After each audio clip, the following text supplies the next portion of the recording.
welcome to the Daily Surrender, a space for real, raw, and vulnerable conversations about what it truly means to live in alignment with God's design.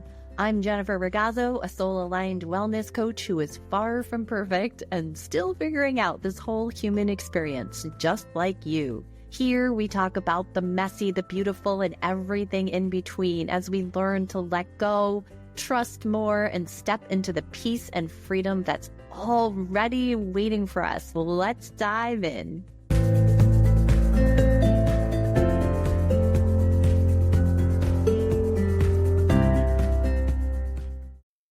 Welcome back to the Daily Surrender. I'm Jen Ragazzo, your host, and today we're going to dive into yet another topic that helps us to really bring awareness to the things that we struggle to surrender in this life as we journey through.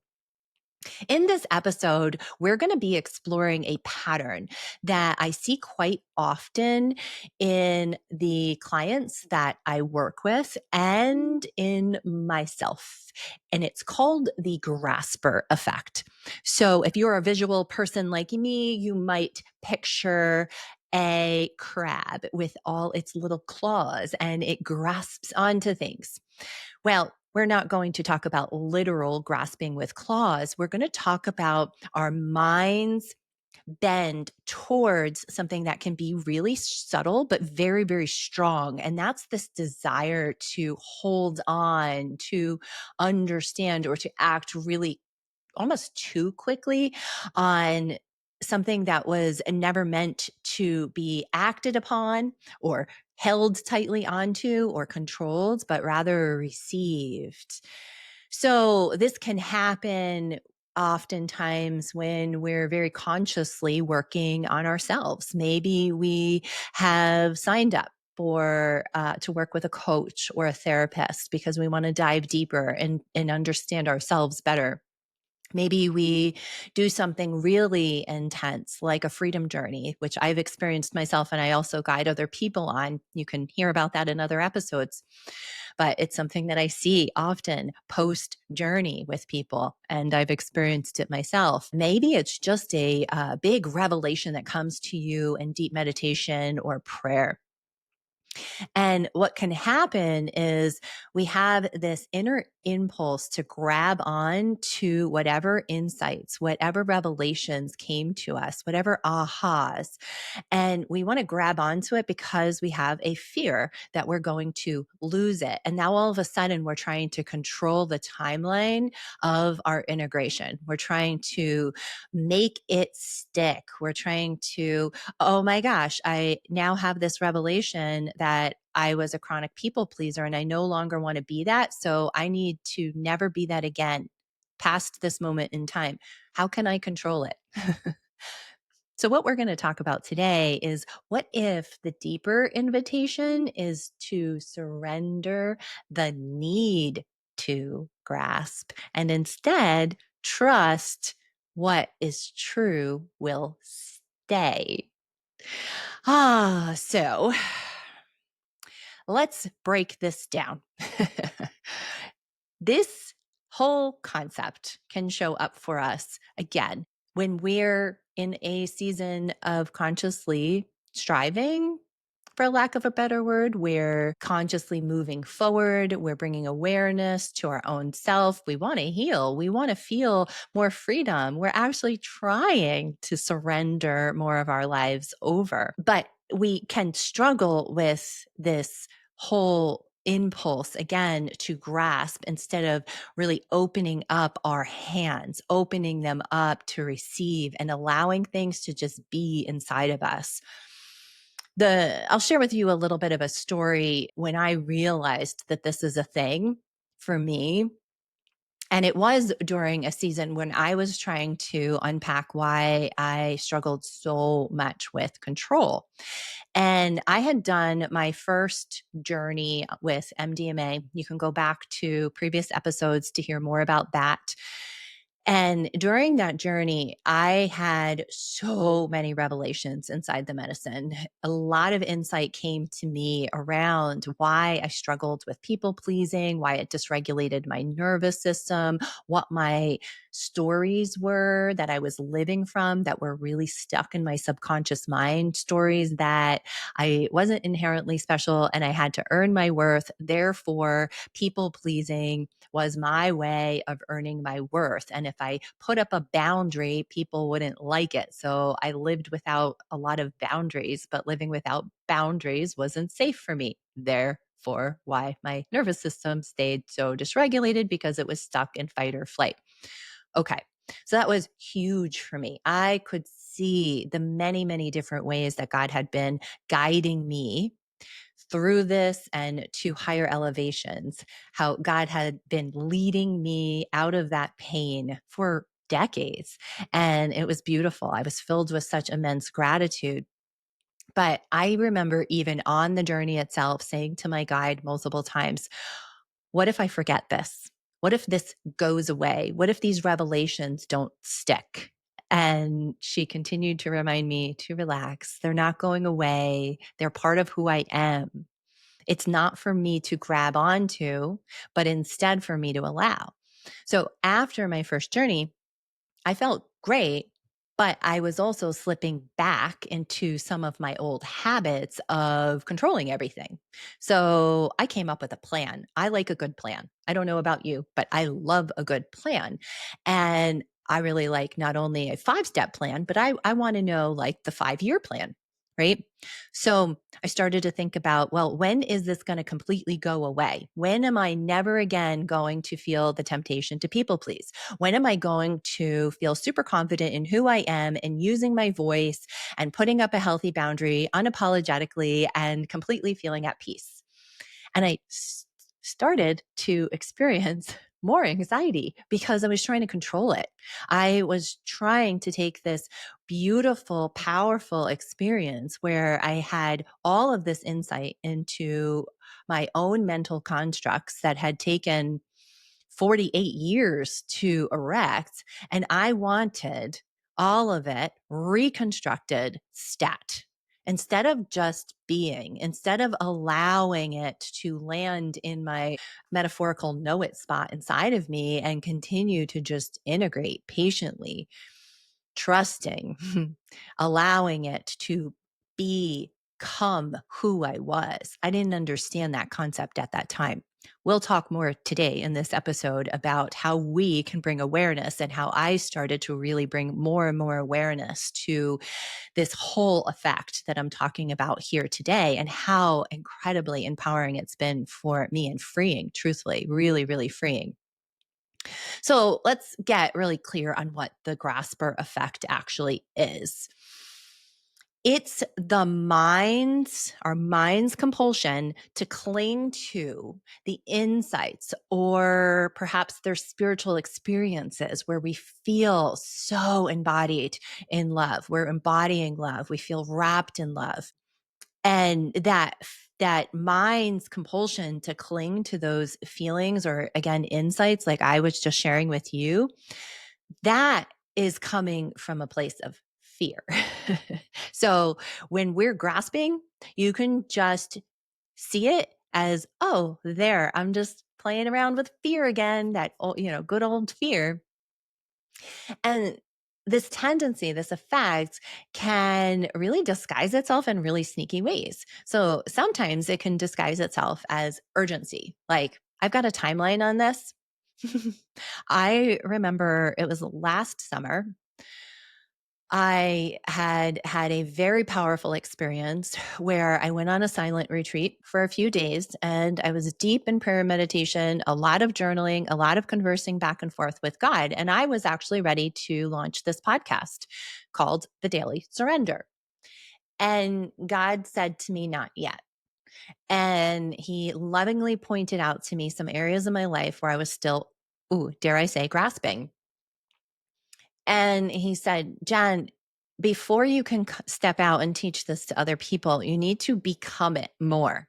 It needs to go from just being head knowledge to really becoming something that you embody on a daily basis. So I'm going to invite you into a season of letting go, of surrendering. And I called it a sabbatical. I did actually literally step away from a couple things that I was really struggling with, that I wanted to prove to myself were not the things that were defining my inherent worth or holding my business together. So I went into this sabbatical season, and yet here I am, my sneaky little mind. I defined it to end on September 1st.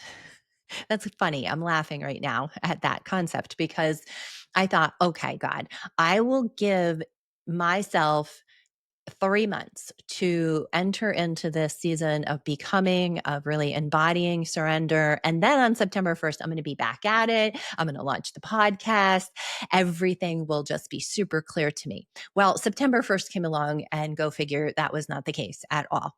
And September 1st really was the beginning of more like another up level in my embodiment of surrender, because I entered into a whole new season of, again, embodying, really practicing being very, very present, practicing allowing um, the spirit within me to move, to tell me when to move or when to be still, when to rest, when to take action.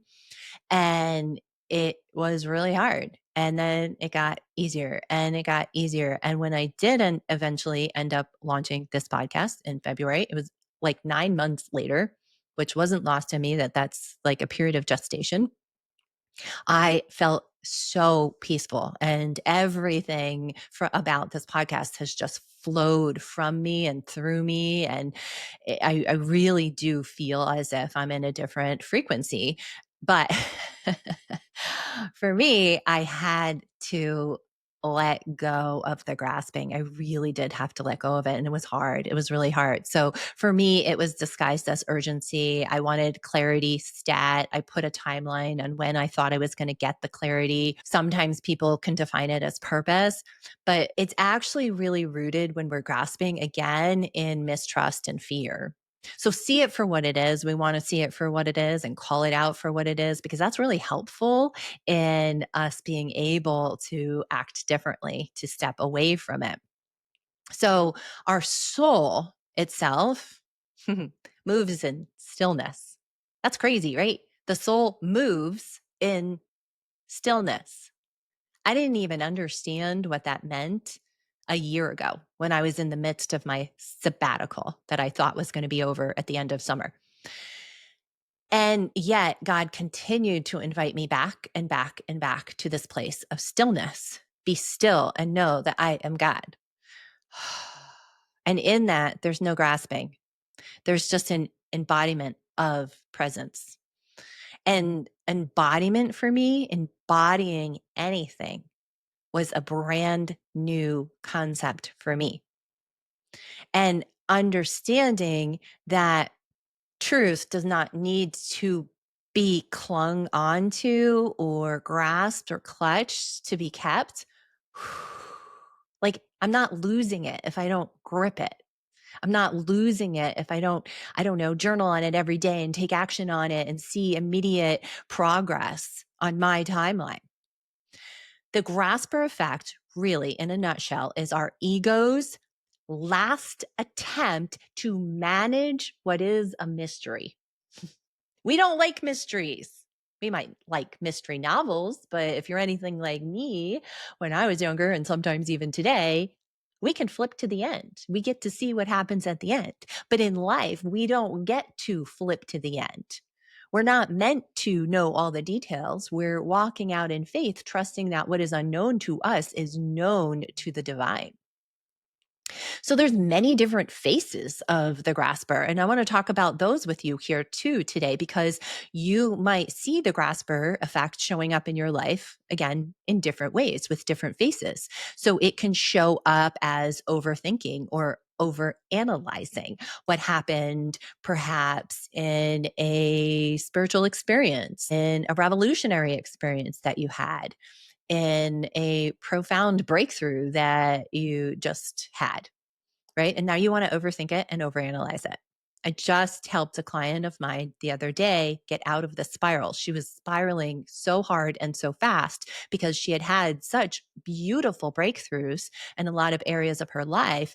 But part of her old self, it's like an old bend towards perfectionism and control started to rear its ugly head while she was in this beautiful place of elevating her state of consciousness, really starting to embody love, that she is loved, she doesn't have to earn her worth. And then she went into over analysis. And then when we over analyze, we can end up being paralyzed in it. And now all of a sudden we are in fear and anxiety. When you're feeling that, that is a big red flag that you're in your mind. You're feeding that egoic mind instead of really abiding in the divine mind of God. It can show up as rushing. So, rushing into action. Like, oh, I have this revelation that I'm not living out my purpose. And on Monday, I'm going to give my boss my letter of resignation. I'm going to quit my job. I have this revelation that I'm in a relationship that is not aligned, and I'm going to break up with them immediately. Stat. It's that changing everything overnight. I want to change it. That's grasping instead of just being, trusting, flowing, embodying. It can show up as trying to replicate that spiritual high, right?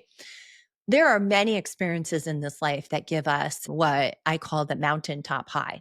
You can go to a spiritual retreat. You can go on an amazing vacation. You can have a profound experience like a guided freedom journey.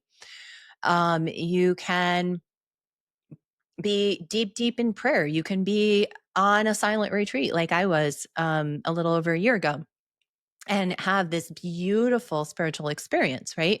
And we want that all the time. We want that mountaintop high experience every day of our life. And so we start to grasp because we want that back. But reality is that life is not lived on the top of the mountain, right? That's that mountaintop high.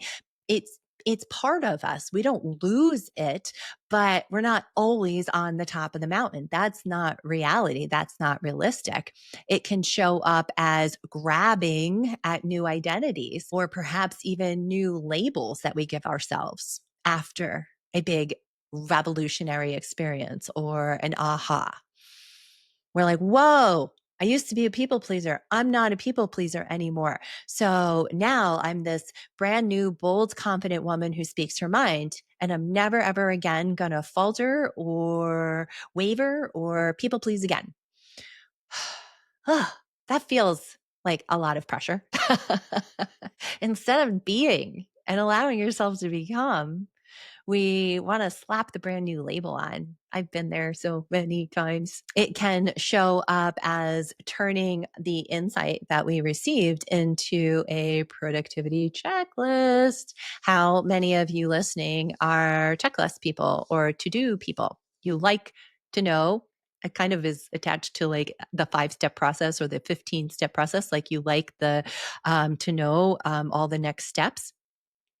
Perhaps you're someone who feels really productive when you can tangibly do something. So you're taking what is this deep spiritual awareness or an insight about yourself and you're trying to make it a to-do list. It doesn't work that way. It doesn't work that way, unfortunately.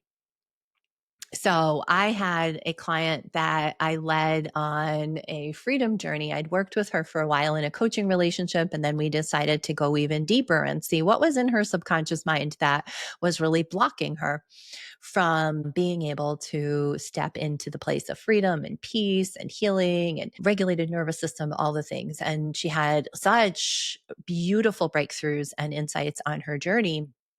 And one of them was actually that she was not in a relationship that she felt was aligned and that she had been staying in it out of fear of being abandoned and alone. And if she was abandoned and alone, she wouldn't be able to take care of herself. So she was going to compromise who she was, people please, keep her mouth shut, and stay in the relationship. And we had talked about all of this prior to her doing it, but the grasper effect was really strong. And she went out and she ended up immediately telling her partner all of her revelations, like vomiting them at him. And it created more chaos. It all worked out in the end because she learned so much from that experience. But for her, it created a lot of turmoil that could have been avoided if she had instead really taken all of the revelations that she had learned and embodied that there is no rush here. She now needed to work on becoming the woman that could stand confidently on her own 2 feet, that no longer needed validation overnight. Integration is so important in our lives. No matter what the experience is that we have, the integration of the revelation, the spiritual insights, the truth that we then learn about ourselves, right? It takes time and we can't rush it. We can't rush it. There's a beautiful song, you can look it up, by Trevor Hall called You Can't Rush Your Healing. That's been a song that I have played a million times in the last decade of my life to remind me when I'm in a place of I want to rush things, I want things fixed, and I want to get to the good part, stat. So it's really hard. I want to talk for a few minutes about why it's actually really hard to receive and to be. This can help us, this understanding of how we're wired as human beings can really help us when we're in that place where we're grasping so that we're not beating ourselves up. I'm not sharing any of what I'm sharing here with you today to invite you to like beat the crap out of yourself because you're not doing it quote unquote right. Or maybe in some of the things that I've shared, you're identifying, oh, I do that all the time. Okay. Grace and compassion, right? And grace and compassion always starts with self. So there's different things that can have been part of our past that determine how we process everything in our life or they become the lens that we look through. So I'm going to talk about a couple of the most common. One is religious trauma. So that's something I've experienced myself, and it absolutely was a lens that I looked through. And I had a lot of fear around God's judgment, a lot of fear around sin without understanding what sin really is at its core, a lot of fear, even in this whole idea that I would go to hell, right? And like not even understanding what hell is, but just, hell, that sounds horrible, right? So there's conditional love messaging sometimes that people pick up. And it could be that we have to earn grace. That's not a truth. That's not a capital T truth. That might be a religious truth that you picked up along your religious conditioning, but that's not an actual truth. You don't have to earn anything. You know, grace is freely given. We come from it. We might have picked up this idea that we have to spiritually perform. And if we don't act on something immediately, we're squandering our gifts. We're squandering our divine gifts from God. So we must be who God created us to be, or else we're failing Him. We're failing as children of God, right? In a lot of religious conditioning, there can be this emphasis on doing over being. So, doing because we're humans and we love checklists. We like to check off boxes. We might get caught up in checking off religious boxes. And that can be a way that we prove our worth. It can be a way that we validate ourselves, that we make sure that we're good. You know, we're good in the eyes of God because we're doing all of the things and we're checking off boxes. And this can transfer over. Like if any of this has been part of your conditioning, it can transfer over even into your healing. So even when we're told that grace is free, see, if we've had any of this conditioning, our nervous system still is patterned to perform for God's love. I can share that that conditioning was very, very true for me. And it's taken me a lot of time to challenge narratives and to decondition myself. I have had to decondition and deconstruct a lot of the things that I picked up from religion itself, which is just a system made by men, right? Not truth necessarily. Another area that you may have been privy to being exposed to, because, and I'm going to say you probably are because you live in this world, is the productivity culture that we live in. We live in this culture that teaches us to monetize everything, to package it all up, to share with people, especially if you're in a place that I'm in. That's the entrepreneurial space. In the entrepreneurial space, oh my gosh, like this has been a huge struggle for me because I have struggled to feel worthy if I'm not making money. There really becomes this urgency, an urgency to do, an urgency to grow, an urgency to do better in your career, to get the promotion, to make more money. Again, check off the worldly boxes that tell us you're doing a good job, you're being very productive, and urgency becomes a false signal of importance. So if you've got that programmed into you, and then you're having these spiritual revelations and insights, and you're on this journey of becoming and trying to learn how to surrender, that's working against you.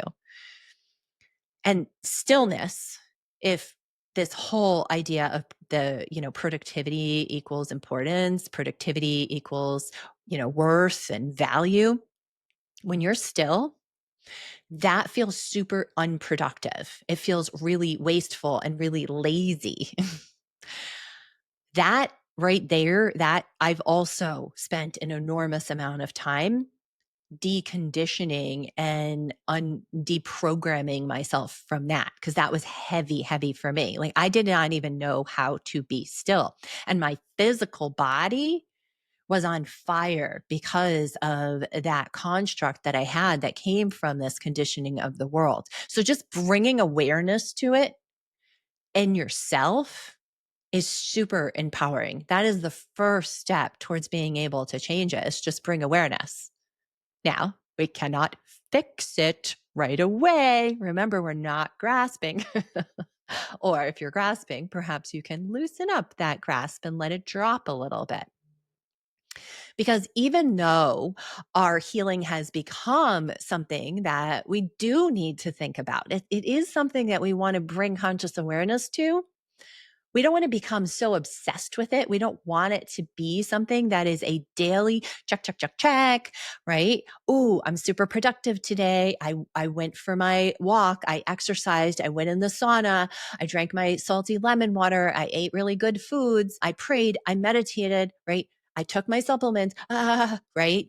We don't want it to be something that we're really efforting. We want it to be something that's more easeful, that's we're integrating into who we are, so that there is this ease and this flow and there isn't an urgency.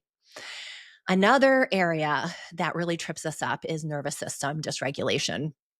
So if your nervous system, for whatever reason, has been stuck in fight or flight or freeze, fight, flight, or freeze, stillness can feel incredibly threatening to the nervous system.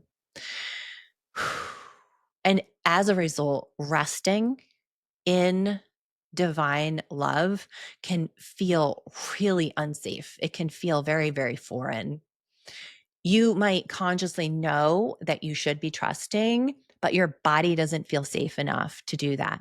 So if that's the situation that you're identifying is having you grasp onto things a little bit more, bring awareness to it. And can you soften it? Can you find ways to let that nervous system know that it's safe?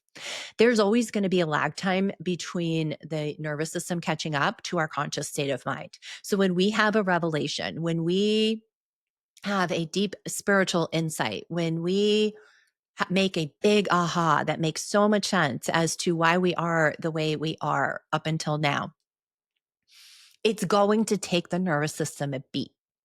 So finding ways to bring in safety, a lot of somatic movement, breath work, prayer, speaking truth over yourself like a mantra. all incredibly helpful, incredibly helpful. So if your body is not yet feeling safe, your soul will not be heard. And that is why grasping can feel like protection. So we just want to be really aware of that and then bring, again, grace and compassion if you're seeing this patterning in yourself. So the next few minutes, let's talk about how to move through the grasper gently.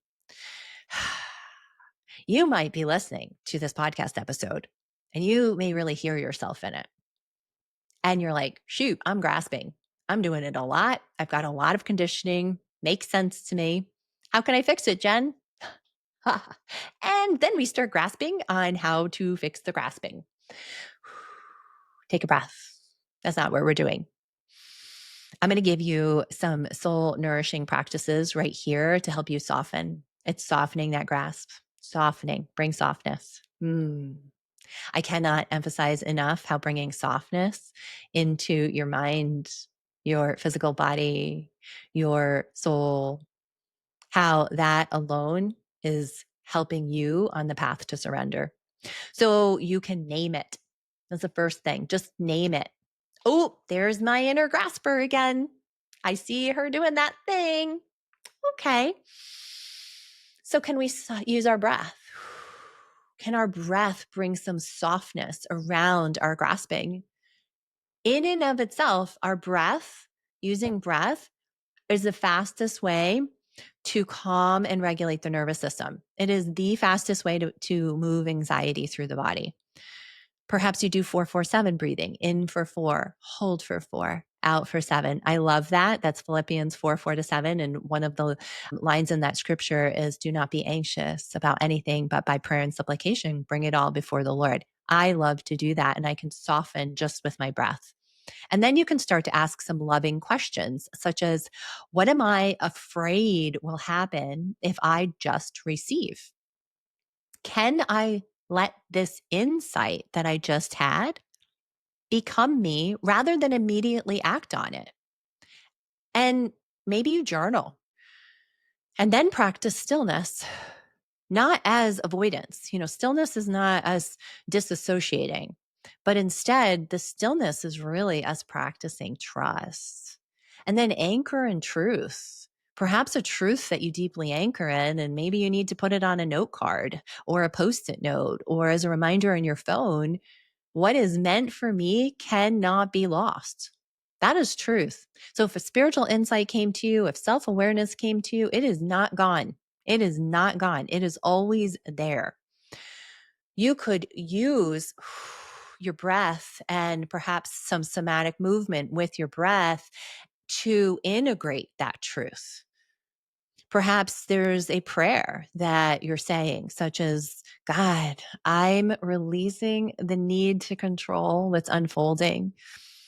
Let me be a vessel. Let what is real remain. And what is false, let it fall away. That right there, that prayer, that's a prayer that I have prayed over and over and over and over again. Every time I catch myself, I see it. I'm like, oop, I'm grasping. I soften. I speak truth into myself. And then I invite God in to show me what is there for me to hold on to and to let go of. So, my friends, as we wrap this up, I really want to encourage you to slow it down. In our slowing down, when we're not rushing through life, when we're not placing a timeline on everything, when we place timelines, we're not trusting God's timeline. And that can feel like kind of harsh sometimes. But identifying that when we put a timeline on something, we're grasping. So, with grace and compassion, call it out and really start to soften. And maybe you ask yourself some deeper questions. I'm going to share some questions with you here if you want to take notes or you want to come back to this later. And ask yourself, where in my life am I grasping right now? Get clear, be honest, humble, honest. Insights will come. What fear might be underneath that urge that I'm feeling? Remember, if we're grasping, it's fear that's driving it. So, what's the fear? Name it, get clear on it, unpack it. It's so empowering. What would trust look like in this very moment in time? And can I let healing be enough without rushing to make it mean something? Integration of our revelations, of the awareness that comes to us as we elevate in consciousness, it's not about taking action immediately, truly. It's about embodiment. Embody this. And as we embody it, we become it. We get out of the head and we're coming from the heart. So we're going to close here today. And I want to give you, I really want to give you permission to embody this. You are not behind. You do not need to perform your healing. Just because you are in process and you've had a lot of growth, a lot of elevation in your consciousness, you are bringing more and more awareness to the things that don't serve you, does not mean you need to do anything other than embody that. You don't need to go out and show the world that you're better, prove to other people that you're making progress, or even to yourself, tracking your own progress. I have quite a few clients. I have been at this for well over a decade, and I will have conversations with people who really want to work with me, and they will share their biggest fear. And their biggest fear is that they're not going to do the work to change it, or they'll be shown where they need to heal. Perhaps that's inside something really intense like a freedom journey, or maybe it's inside of my intensive one-on-one coaching. And then they're like, well, what if I see the things and I have these revelations and I do nothing with it? Can you see how that's grasping and that's fear that's driving that? And it's actually holding them back. Instead of, what if you just embody it? What if you let go of the timeline? What if you just allow and you show up present in every given moment and let it move through you really gently, slowly, and in divine timing, not your timing, God's timing. So, if this episode, my friends, has resonated with you in any way, shape, or form, share it with someone who may be walking through a season of transformation themselves and might be feeling the pressure to perform, the pressure to make it all happen or get better stat on their own timeline. I really appreciate you for coming in, tuning here, listening. If this episode or any of the episodes have resonated with you, can you please take a minute to rate and review? That really actually helps me to reach more people. And if you're in a season where you're really seeking a space to be witnessed, held in your unfolding, guided in your unfolding, reach out. I would love to walk with you. You can book a discovery call with me and we can hop on and talk about what you've got going on and how I might be able to help you. Until next time, my friends, continue that daily surrender that leads you into the abundant life that God intends for you. Until next time. Thank you for joining me on the Daily Surrender. If today's episode spoke to you, I'd love to hear your reflections. Send me a message, share this with a friend, or leave a review. Remember, true healing and freedom come when we let go, surrender, and trust that God's way is so much better than our way. Until next time, my friends, keep surrendering, keep rising, and keep walking in peace.